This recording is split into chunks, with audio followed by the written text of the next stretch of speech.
saben wengi. Apa ya sik saben wengi? Ya ora mesti, Pak. Nonton situasi. Sengleng Mas Pae.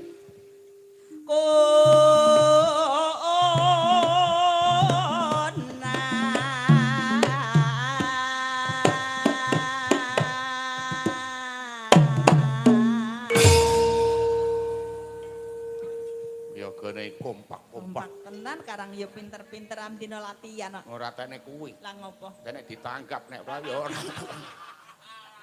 Yen memajang amung karo janur kuning.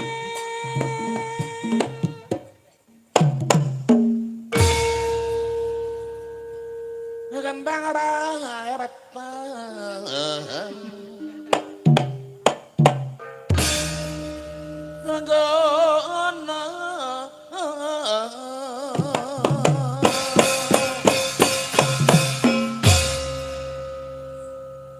Sapitan.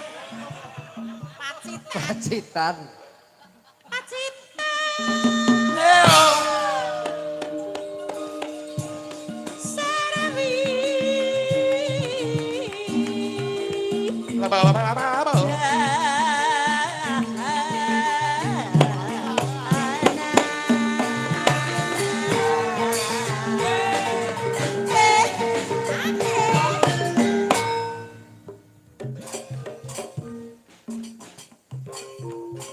Iya, iya.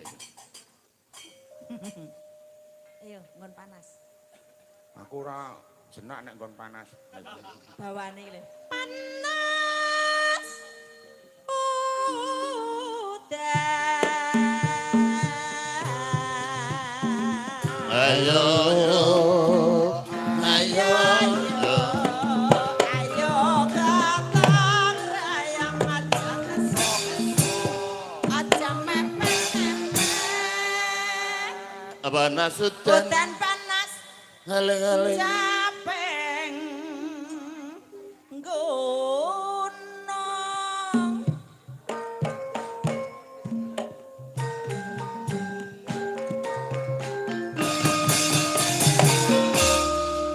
Nah, iki sing diarep-arep niki mesti.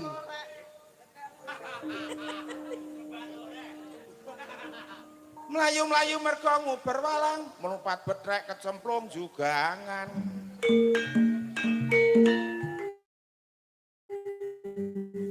Aku tayu bola bali ilang.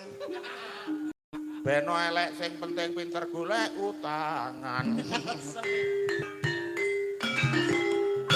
Dhe bojoku kon golek utangan. Wong golek utangan dipercaya iki ampuh timbangane ora dipercaya. Ya. Ngono kuwi lak mengku ya nane.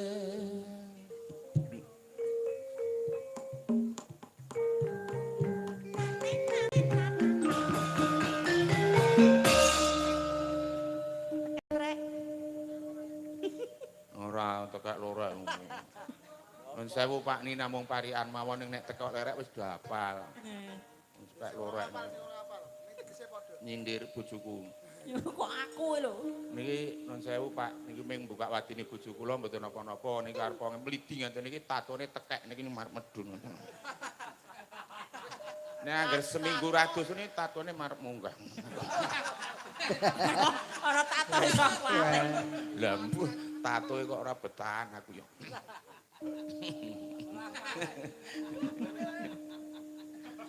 Nek sekolahan nganti jam 1 warga sekronggahan sugih rezeki sronggahan.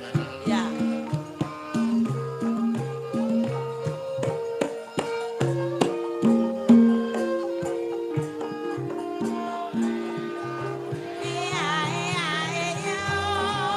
Sekang dalu perumahan merasa ingkang sampun kersa rawuh wonten ing dalu banding.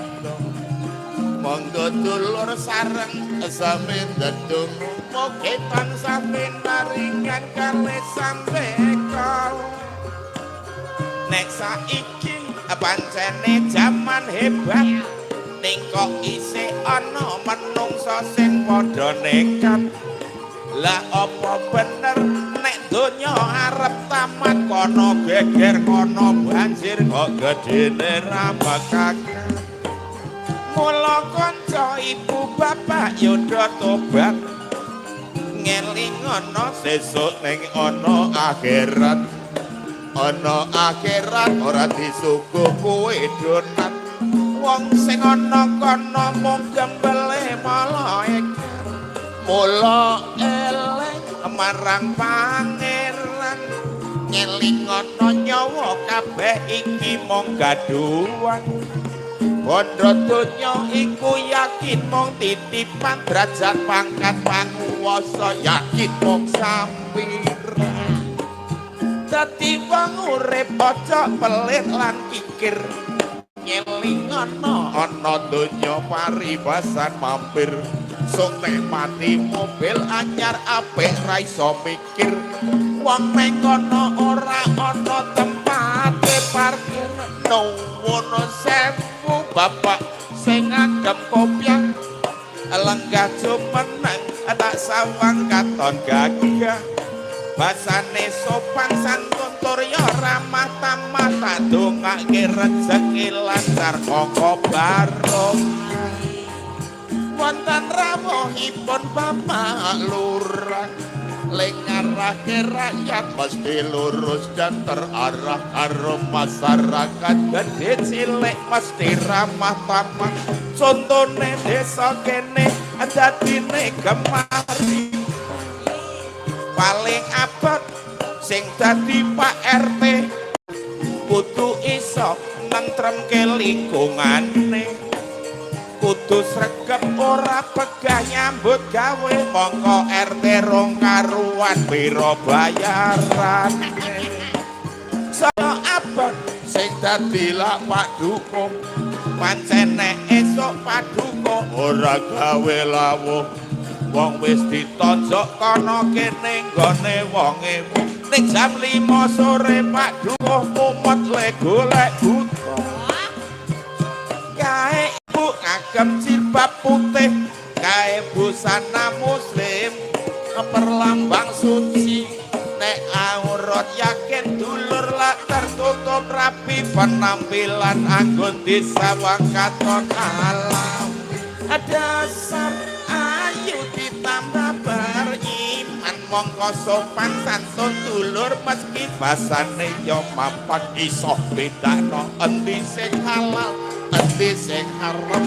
Ditambah pinter ngaji maca Al-Qur'an ning atiku kono rumangsa heran nek nonton bocah wadon nggonku do nganggo pakaian rupane ayu putih radien ngalor ngidul mulon nyentan rupa ayu go pameran.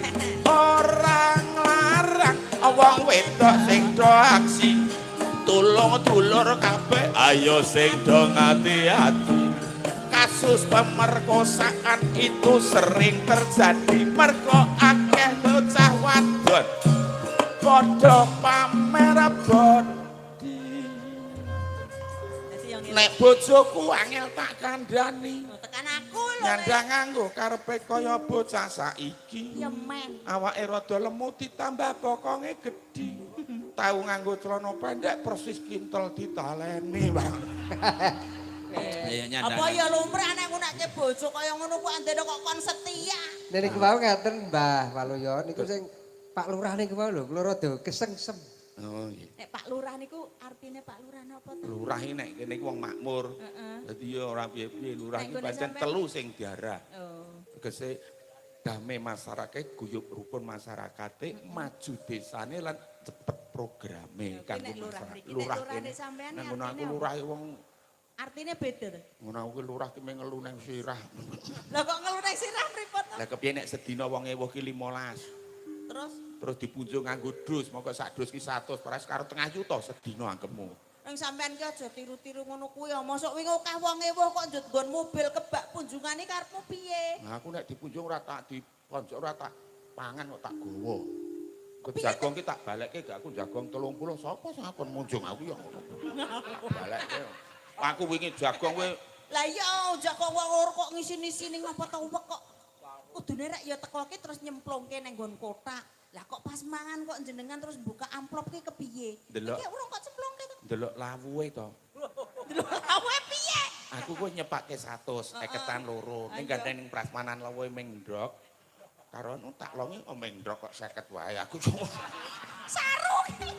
Niate saka ngomarep 100. 100 ning gandeng lawuhe ra memper yo gek 50 wae. Aku yo ngono. Lah no 100 kok Lah aku nyentuk kan ndrok. sampean lho wingi ki le anu wong Lah loro lho. 50 ki wong loro ora apa-apa. Lah aku ki nyumbang jagung iki saiki yo umum nek adoh yo 15, nek cedhak yo 10. Wong ngono yo. Nggih to, Mbak Cepaka. Nggih, nggih. Cobi-cobi niku mau jenengan baleni. Abot meneng ngono sing dadi Pak Lurah. Nggih. Leng ngarahke rakyat mesti lurus dan terarah. Karo masyarakat gede cilik ramah tamah. Contone lurah kene desane Gemaripan. Nek Pak Duko, Wis lho mau. Lah ya nek ra urung cetha. urung cetha wis. Nek Mboten Duko. saged gamelan. Abot meneh sing dadi Pak Duko. Pancene esuk ra kangelan gawe lawuh. Wong wis ditonjok kono kene nggone 2000. Ning jam 5 sore Pak Duko mumet golek butuh. Lah ku jagong. Lah ya nek dukuh Nek mriki kene ora nek kono aku. Apa Pak RT niku mau? Lah yo. Enek RT iki pira to bayarane iki? RT ini ampun diundang Pak RT sakniki. Lah piye? Kepala daerah tingkat 7. Lah kok dhuwur men? Gubernur tingkat 1, Heeh. Bupati tingkat 2. Iya. Terus Penebu tingkat Tingkat 3. Terus Lurah tingkat 4. RW tingkat Dukuh tingkat 5. tingkat 5. RW tingkat 6. RT itu tingkat 7. Jadi sambutan dari kepala daerah tingkat 7 sing maju Pak RT ngono kok. Pidatone padha ora karo nek sing gubernur. Beda ngono. Gubernur karo nek nggon aku lho, nek kene padha wae nek nggon aku nek RT karo Dukuh karo Lurah ki Nek RT-ne di sampean nek pidato. nek pidato Pak Dukuh yo Pak Lurah yo. Bapak, Bu, warga minjang-injang, monggo laturi kempal wonten ing balai desa. Pak Lurah iki. Pak Lurah. Nek RT wis. Bapak Ibu, sesuk dokter Sabakti ya. Itu bedane ngono kuwi. Cocok. Lah aku tau dadi RT rong dina kok. Oh, lah kok ping rong dina. Lah di demo niku. Oh, nggih. Cobi umpama ngeten Mbak umpama abot tele dadi Pak Guru pamane. Cobi jenengan dirip to. Abot meneh ngono sing dadi guru le nyambut gawe mbiyen Senin nganti dina Setu. Ngendikane becik ora kena saru-saru, guru kena digugu, uga kena ditiru. Lah cocok. Mula nek dadi guru ra kena saru. Mboten. Nggih. Saru bubar.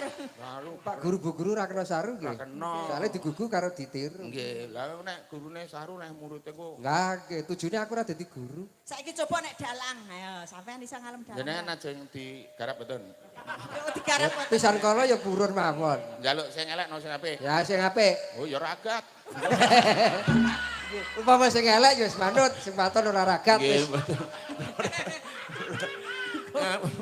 Abot meneh sing dadi dalang kan Nggih. nggon peteng ya ambe lenggah nang nggon padang. Eh. Ngarepe kelir karo wayang iki terangane dalang wis kondang.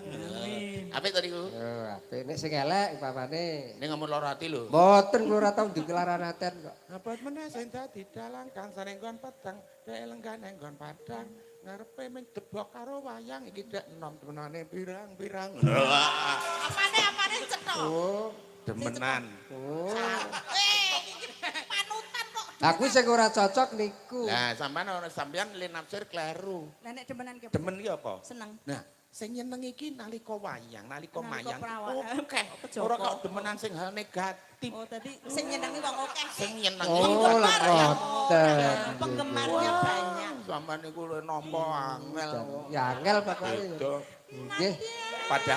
Padahal ya ngono kuwi mau. Ayo urung tau ana kondak. Mboten kula niku percaya nek jenengan niku pokoke piyai sing lugu. Umpama aku arep ngene-ngene terano anak-anakku ak kepiye. Lah nggih nyonton niku Oh, para nyonto waluyang ngono. kula niku kenom kula ngrumangsani nek kula niku elek, kula ora neka-neka. Oh. Nggih, bojo niku ya mung siji tok. Tenane. Siji tok. Lah kowe iki bojoku apa kowe iki tau tak bagi po cintaku karo orang. Wong kowe tenan kowe iki ning ndi ya apa to? Oh, aku sak suwe dadi bojomu ora tau ngayani aku golek duit dhewe ngopo? Lah aku rak janji to dadi bojoku tak ujo. Golek sandang pangan dhewe. Kurang kepiye? Tak bebase. Ngono kok diomong kok ngayal. Sampeyan Apa? Sara sule ing mandangara Paling mulang apa sejane mesti kelakon Sekere kelakon Deno mane banyu bening Dicocok.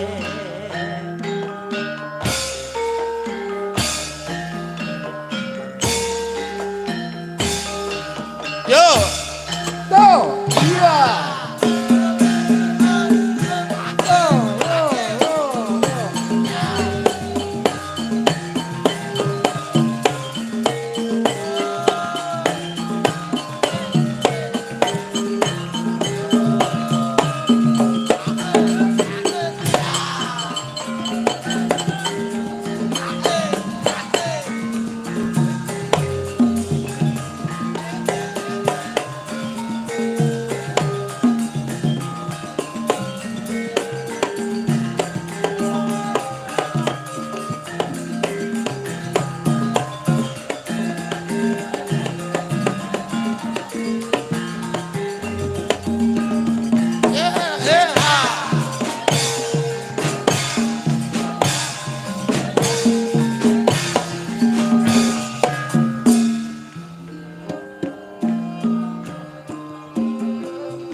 Nyandi-nyandi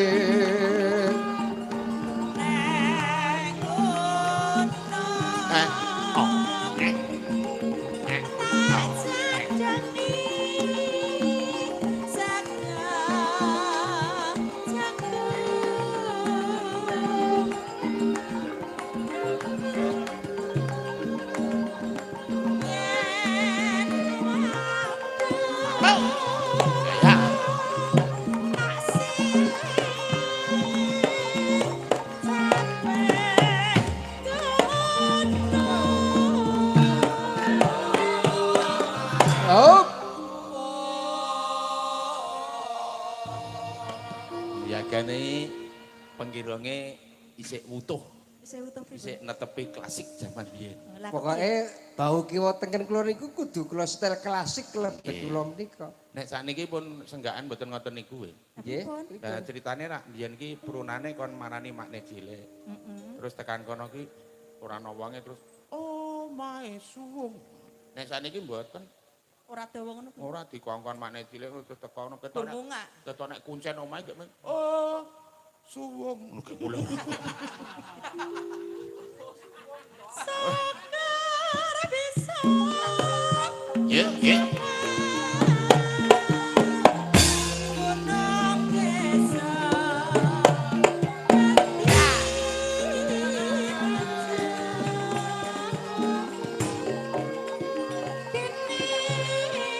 Mas, ya ya Kone Iya. Iya, iya.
Sampun pun sendikane.